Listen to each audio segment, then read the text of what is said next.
ప్రియమైన మిత్రులారా, మిమ్మల్నందరినీ నేటి ఈ ప్రేమధార కార్యక్రమానికి స్వాగతం పలుకుచున్నాం. మీరందరూ దినదినము దేవునిలో ఎదుగుతూ దేవుని పరిచర్యకు మరియు ఇతరులకు ఆశీర్వాదకరంగా ఉన్నారని తలస్తున్నాం.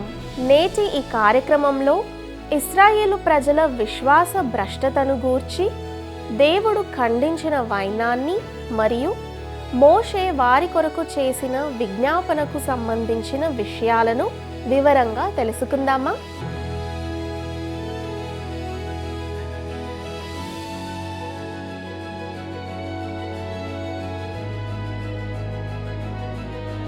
క్రీస్తునందు ప్రియమైన ప్రేమధార టీవీ వీక్షకులందరికీ మన ప్రభువును రక్షకుడైన యేసు క్రీస్తు పరిశుద్ధమైన నామంలో శుభములు తెలియజేస్తున్నాం.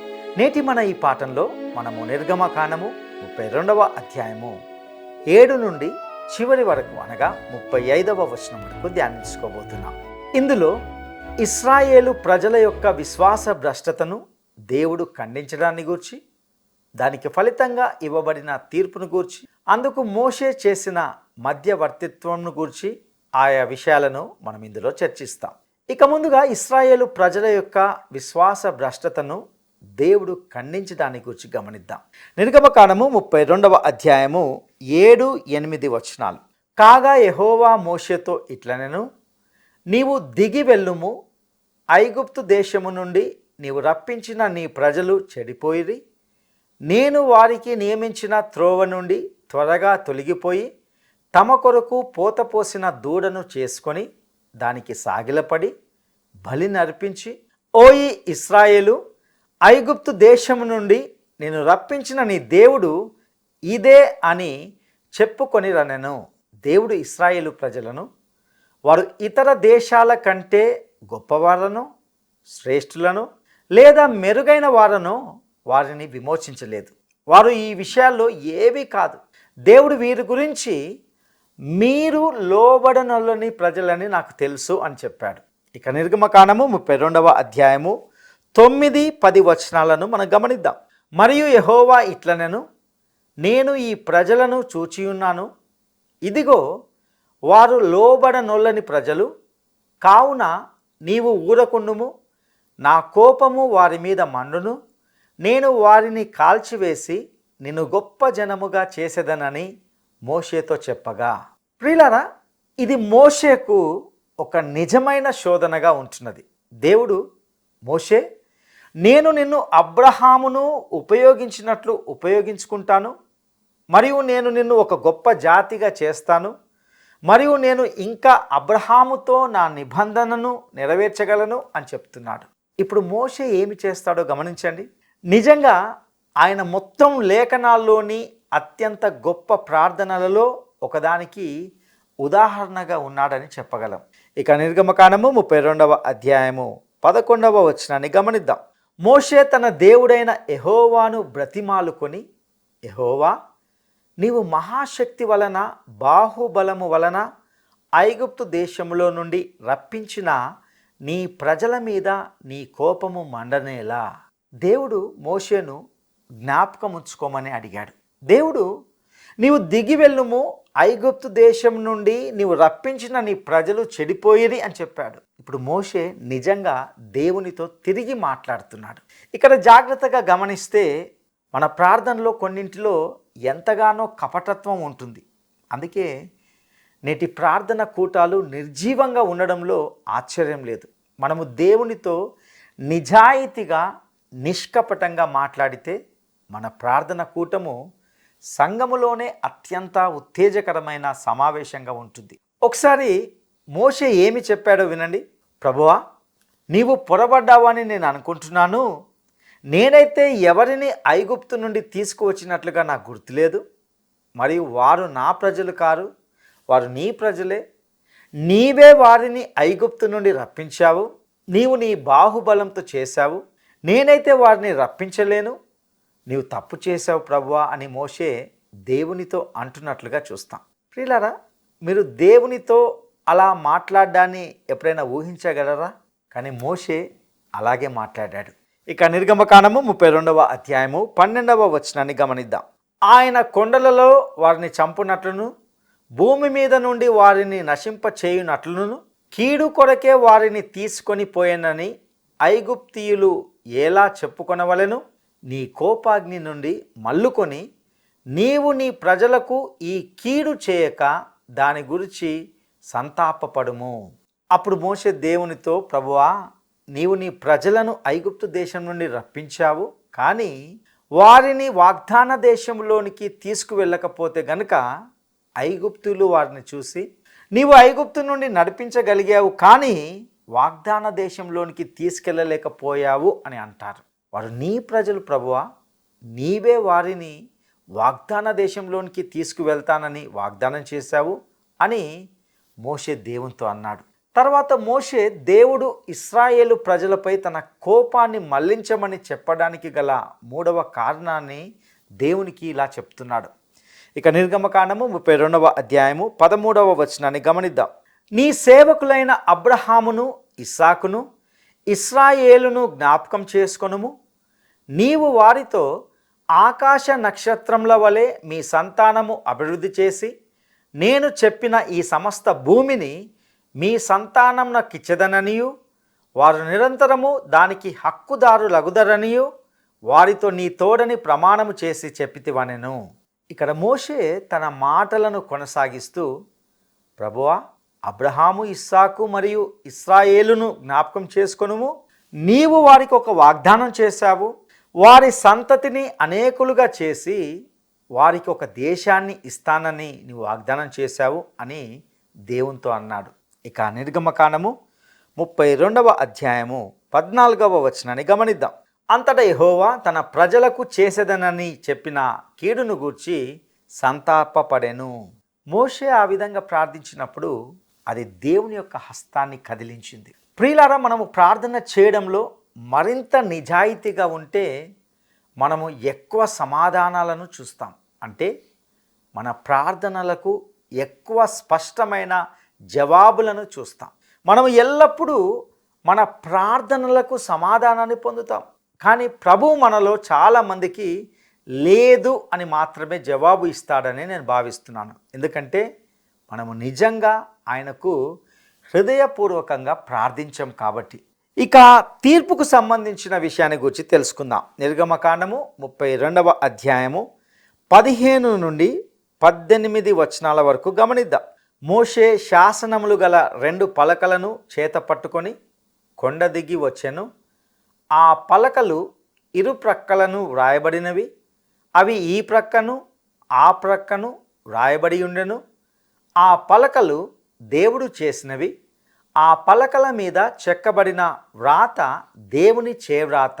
ఆ ప్రజలు పెద్ద కేకలు వేయుచుండగా యెహోషువ ఆ ధ్వని విని పాలెములో యుద్ధధ్వని అని మోషేతో అనగా అతడు, అది జయధ్వని కాదు, అపజయధ్వని కాదు, సంగీత ధ్వని నాకు వినబడుచున్నది అనెను.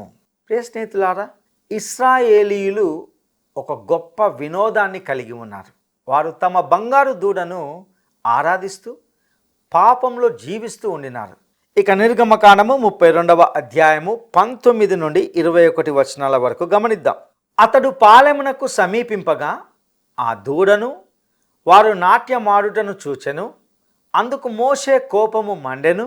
అతడు కొండ దిగువను తన చేతులలో నుండి ఆ పలకలను పడవేసి వాటిని పగలగొట్టెను. మరియు అతడు వారు చేసిన ఆ దూడను తీసుకొని అగ్నితో కాల్చి పొడి చేసి నీళ్ల మీద చల్లి ఇశ్రాయేలీయుల చేత దాన్ని త్రాగించెను. అప్పుడు మోషే, నీవు ఈ ప్రజల మీదికి ఈ గొప్ప పాపము రప్పించినట్లు వారు నిన్ను ఏమి చేసిరని అహరోనును అడగగా, ఇప్పుడు అహరోను ఈ వ్యవహారం నుండి ఎలా తప్పించుకోవడానికి ప్రయత్నిస్తున్నాడో చూడండి. ఇది గనక ఒకవేళ చాలా తీవ్రమైన విషయం కాకపోయి ఉంటే గనక నిజంగానే హాస్యాస్పదంగా ఉండేది.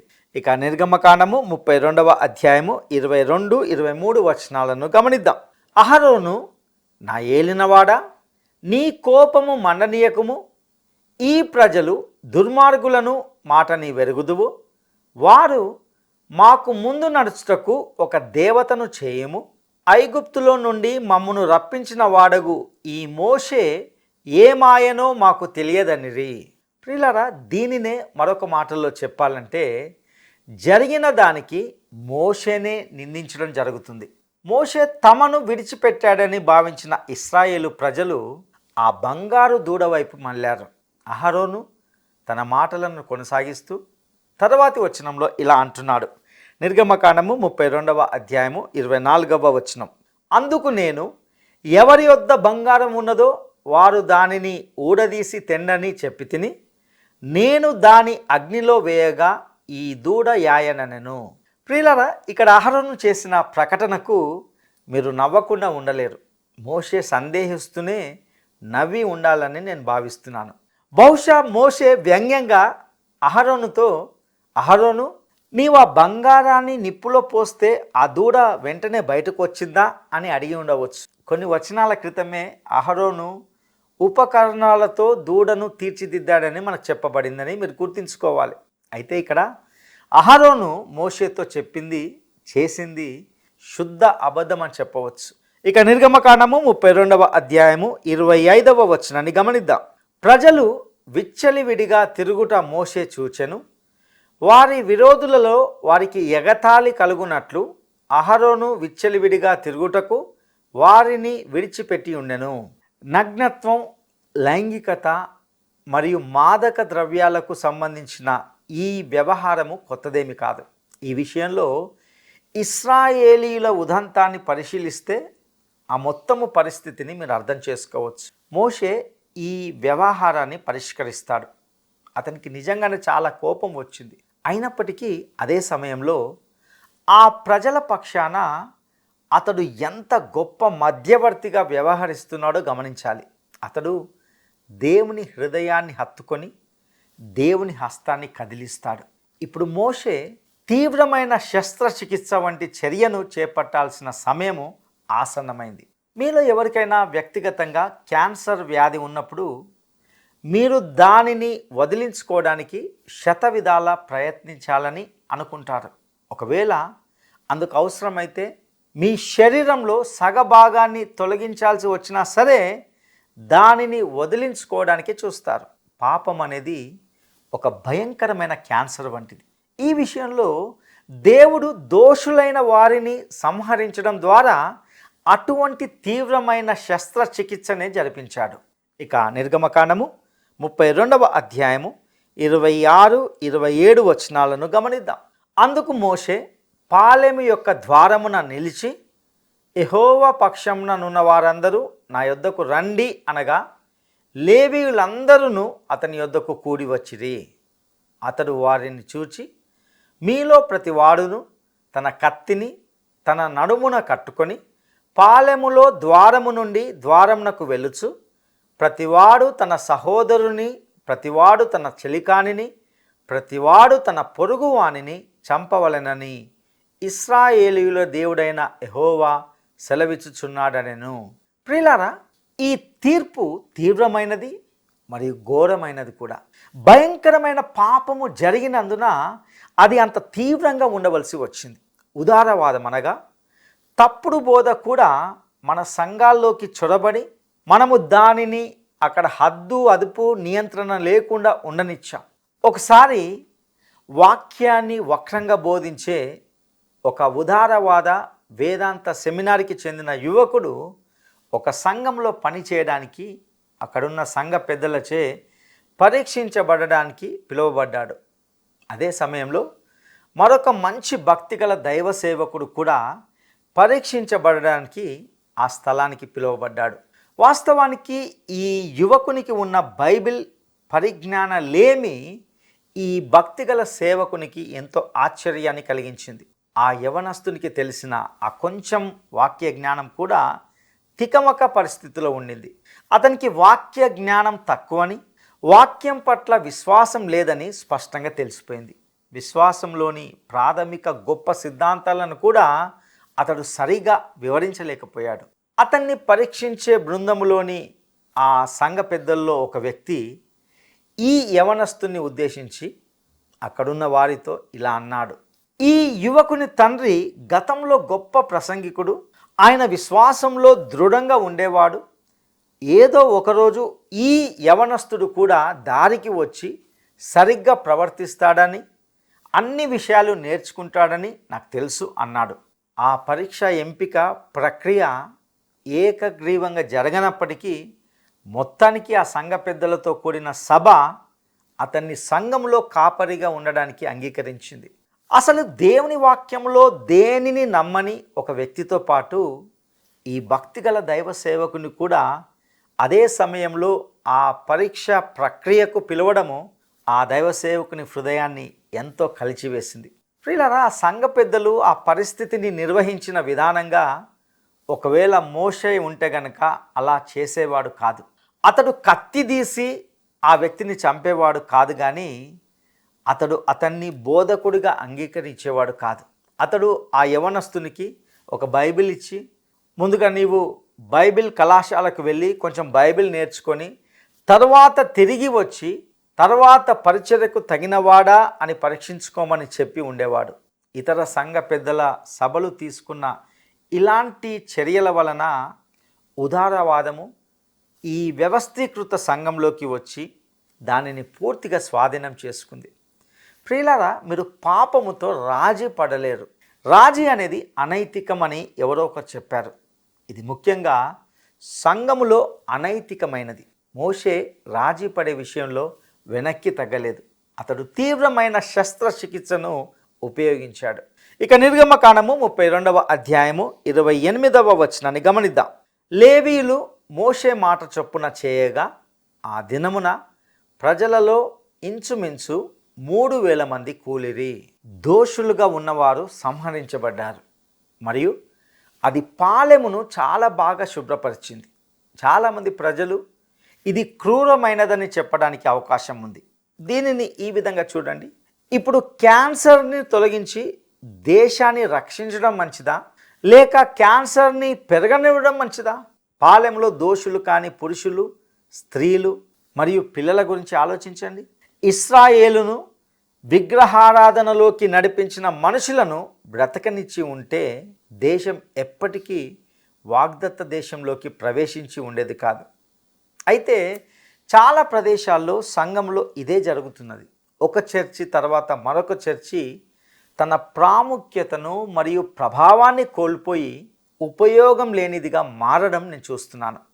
ఎందుకంటే అది ఉదారవాదంను అనగా తప్పుడు బోధను లోపలికి రావడానికి అనుమతించింది.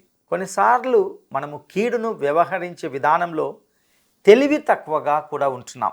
ఇక మోషే యొక్క మధ్యవర్తిత్వ ప్రార్థనను గురించి గమనిద్దాం. నిర్గమకాండము 32వ అధ్యాయము 30వ వచనాన్ని గమనిద్దాం. మరునాడు మోషే ప్రజలతో, మీరు గొప్ప పాపం చేసితిరి గనుక యెహోవా యొద్దకు కొండ ఎక్కి వెళ్ళెదను. ఒకవేళ మీ పాపమునకు ప్రాయశ్చిత్తము చేయగలనేమో అనెను. ప్రియులారా, ప్రాయశ్చిత్తం అనేది పాపాన్ని కప్పివేసేది. యేసుక్రీస్తు ఈ భూమిపైకి వచ్చి సిలువపై మరణించడానికి ముందు పాపం విషయంలో వ్యవహరించిన విధానం అదే.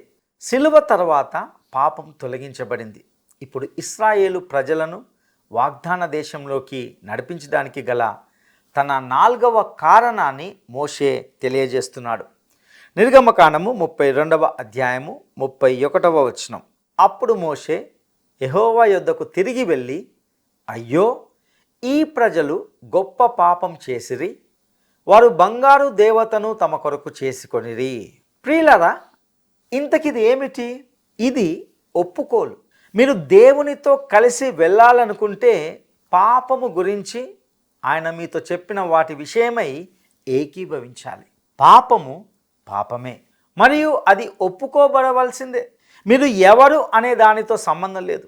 ఇక్కడ వీరు అనగా ఇశ్రాయేలీయులు దేవుని చేత ఎన్నికైన ప్రజలు. మరియు ఇక్కడ మోషే కూడా మేము పాపము చేశాము అని ఒప్పుకుంటున్నాడు. ఇశ్రాయేలీయులు ఒక గొప్ప పాపం చేసి బంగారంతో దేవుళ్ళని చేసుకున్నారు. మోషే ఆ పాపాన్ని దేవుని ఎదుట వివరించాడు. ప్రియ స్నేహితులారా, మనము మన పాపాన్ని దేవుని ఎదుట ఒప్పుకున్నప్పుడు మనము దానిని ఆయన ఎదుట బహిర్గతం చేయాలి. అది సరిగ్గా ఏమిటో దేవుని ఎదుట చెప్పుకోవాలి. ఇక నిర్గమకాండము 32వ అధ్యాయము 32వ వచనాన్ని గమనిద్దాం. అయ్యో, నీవు వారి పాపమును ఒకవేళ పరిహరించితివా, లేని ఎడల నీవు రాసిన నీ గ్రంథంలో నుండి నా పేరు తుడిచివేయమని బ్రతిమాలు కొనుచున్నానెను. ఇక్కడ మోషే, నేను ఈ ప్రజలతో నా స్థానాన్ని తీసుకుంటున్నాను, వారితో నన్ను నేను గుర్తించుకుంటున్నాను, మరియు నీవు వారిని తుడిచివేయాలని ఉద్దేశిస్తే నన్ను కూడా తుడిచివేయి అని దేవునితో చెప్పాడు. మోషే నుండి ఒక దేశాన్ని చేయడం ద్వారా దేవుడు ఇంకా అబ్రహాము, ఇస్సాకు మరియు యాకోబులకు తన నిబంధనను నెరవేర్చగలనని దేవుడు మోషేకు చెప్పాడని మనం గుర్తుంచుకోవాలి. అయితే ఇక్కడ మోషే, లేదు, ప్రజలతో నన్ను నేను గుర్తించుకుంటున్నాను, నీవు వారిని వాగ్దాన దేశంలోనికి తీసుకురావాలని ఉద్దేశించకపోతే నన్ను వారితో పాటే తుడిచివేయి అని చెప్పాడు. ఇక్కడ దేవుని హృదయాన్ని కదిలించేదే దేవుని హస్తాన్ని కూడా కదిలిస్తుందని గమనించాలి. ఇక నిర్గమకాండము 32వ అధ్యాయము 33వ వచనాన్ని గమనిద్దాం. అందుకు యెహోవా, ఎవడు నా ఎదుట పాపం చేసెనో వాని నా గ్రంథంలో నుండి తుడిచివేయుదును. ప్రియులారా, ఇక్కడ జాగ్రత్తగా గమనించండి. దేవుడు పాపం విషయంలో ఒక్కొక్కరిగాను వ్యక్తిగతంగాను వ్యవహరిస్తాడు. ఇక నిర్గమకాండము 32వ అధ్యాయంలోని చివరి వచనాలైన 34, 35 వచనాలను గమనిస్తూ నేటి వాక్య అధ్యయనాన్ని ముగించుకుందాం. కాబట్టి నీవు వెళ్ళి నేను నీతో చెప్పిన చోటికి ప్రజలను నడిపించుము. ఇదిగో, నా దూత నీకు ముందుగా వెళ్ళును. నేను వచ్చు దినమున వారి పాపమును వారి మీదికి రప్పించదనని మోషేతో చెప్పెను. అహరోను కల్పించిన దూడను ప్రజలు చేయించినందున యెహోవా వారిని బాధపెట్టెను. ప్రియులారా, దేవుడు పాపంతో వ్యక్తిగతంగా వ్యవహరిస్తాడు. అయినప్పటికీ ఆయన తన ప్రజలను ఆ దేశంలోనికి నడిపిస్తాడు. దూడ విగ్రహారాధనలో పాపం చేయని వారిని దేవుని దూత నడిపిస్తాడు. పాత నిబంధనలో కనిపించే ప్రభుదూత వాస్తవానికి క్రీస్తు యొక్క దృశ్యమాన రూపం, అంటే మానవ రూపం ధరించక ముందు ఉన్నటువంటి క్రీస్తు అయి ఉన్నాడు. మోషే చేసిన విజ్ఞాపన కారణంగా దేవుడు తన ప్రజలను విడిచిపెట్టలేదు. ప్రార్థనకు ఉన్న అత్యంత ప్రాముఖ్యతను ఇది మనకు తెలియజేయాలి. ప్రియ సహోదరుడా, సహోదరి, ఇంతవరకు విన్న ఈ సందేశం ద్వారా దేవుడు మీతో వ్యక్తిగతంగా మాట్లాడి ఉన్నాడని తలుస్తున్నాం. ఇందలి ఆధ్యాత్మిక సత్యాలను మీ జీవితాలకు అన్వయించుకొనుటకు ప్రభువు మీకు సహాయం చేయనుగాక. దైవాశీస్సులు. ప్రార్థన చేసుకుందాం. మహాపరిశుద్ధుడా, నమ్మదగిన దేవా, నీ దయగల నామానికి స్తుతులు స్తోత్రాలు చెల్లిస్తుంటున్నాం. ప్రభువా, నీవు సజీవుడైన జీవం కలిగిన దేవుడవైంటున్నావు. ఈ సృష్టికర్తవుగా ఉండి ఈ సృష్టిని ఏకరీతిగా పరిపాలిస్తున్నావు. ముఖ్యంగా ప్రభువా, సాధారణ మానవుణ్ణి నశించకుండా ఒక గొప్ప ప్రణాళికను కలిగి ఉన్న విధానానికే నీకు వందనాలు చెల్లిస్తుంటున్నాం. ప్రభువా, మనుషులు పాపం చేసినప్పుడు నీవు ఊరికేనే వదిలిపెట్టకుండా దానికి ఒక పరిష్కారాన్ని యేసుక్రీస్తు రూపంలో చూపించినావు. నీకు వందనాలు. ప్రభువా, నీవే గనుక నీ కృపను చూపకపోతే మేము నరకానికి పాత్రలుగా ఉండి నశించిపోయి ఉండేవారం. కానీ ప్రభువా, క్రీస్తు చేత మమ్మల్ని కొని నీ బిడ్డలుగా ఉండడానికి నువ్వు ఇచ్చిన కృపకై నీకు లెక్కలేని వందనాలు. ప్రభువా, ఈ వాక్యం వింటున్న ప్రతి వ్యక్తితో నువ్వు మాట్లాడవలసిందిగా ప్రార్థిస్తుంటున్నాం. ప్రభువా, ఈ వాక్యము ద్వారా అనేక మంది తమ జీవితాలను నీ రక్తంలో కడుక్కొని ప్రభువా నీ బిడ్డలుగా తీర్చిదిద్దుకోవాల్సిందిగా ప్రార్థిస్తూ నీకే సమస్త ఘనత, మహిమ, ప్రభావాలు ఆరోపిస్తూ మా రక్షకుడును నమ్మదగిన యేసయ్య శ్రేష్టమైన నామములో అడిగి స్తుతించి వేడుకుంటున్నాము తండ్రి. ఆమెన్.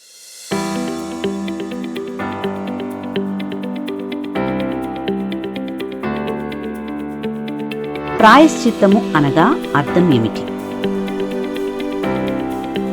ప్రాయశ్చిత్తము అనగా అర్థం ఏమిటి? 1. పాపాన్ని కప్పివేసేది. 2. దేవుని కఠినమైన శిక్ష. 3. ప్రజల జయధ్వని. ఈ ప్రశ్నకు సరైన జవాబును ఈ వాట్సాప్ నంబర్కు పంపండి. మా వాట్సాప్ నంబర్ 9399952570. ఈ ఆధ్యాత్మిక సందేశాల ద్వారా దేవుడు మీతో వ్యక్తిగతంగా మాట్లాడుతూ ఉన్నాడని, ఇందులోని సత్యాలు మీ ఆధ్యాత్మిక జీవితాలకు దోహదకరంగా ఉన్నాయని తలస్తున్నాం. దేవుడు తన ప్రజల పట్ల కలిగి ఉన్న ప్రణాళికకు సంబంధించిన అనేక విషయాలను గూర్చి తెలుసుకున్నాం. మీ అభిప్రాయాలు, సందేహాలు, ప్రార్థన మనవులు మాతో పంచుకుంటారు కదూ. ఈ స్క్రీన్ మీద ఉన్న ఫోన్ నంబర్ ద్వారా మమ్మల్ని సంప్రదించగలరు. మేము మీ కొరకు క్రమంగా ప్రార్థిస్తున్నాం. సర్వశక్తిమంతుడైన దేవుడు మీకు తోడై ఉండునుగాక. కన్నీటినంతటిని తుడిచి ఆనందము నింపితివి, నిత్యాశ్రయ దుర్గముగా నిలిచి ఆపదలు తొలగించితివి.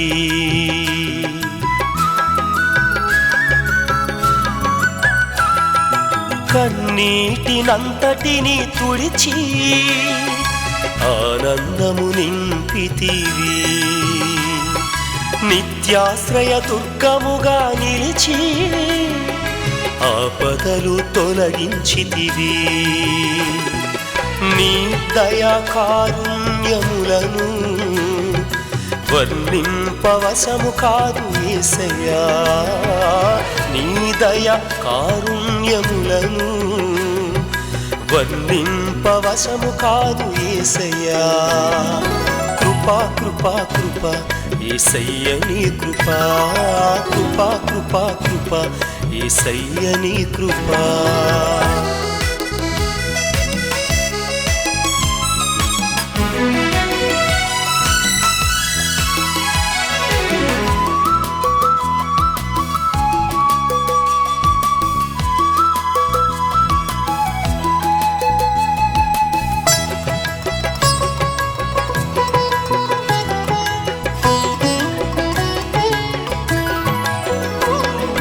అత్యల్పమైన మానవాళిపై నీకెంత జాలి యేసయ్యా, దురితాత్ముల మగుమాపై ఓ ప్రభు నీకెంత కరుణ యేసయ్యా.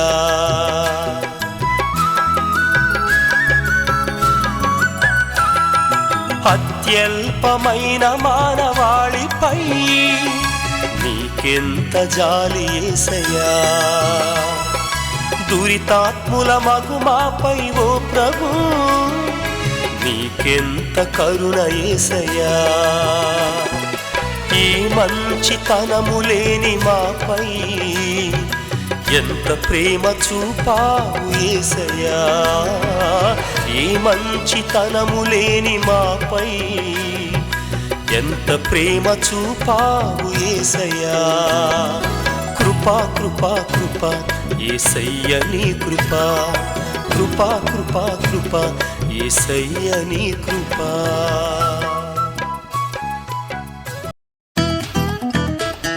ఈ కార్యక్రమం మీకు నచ్చిందా? అయితే వెంటనే మిస్డ్ కాల్ ఇవ్వండి. బహుమతి పొందే విజేత మీరే కావచ్చు.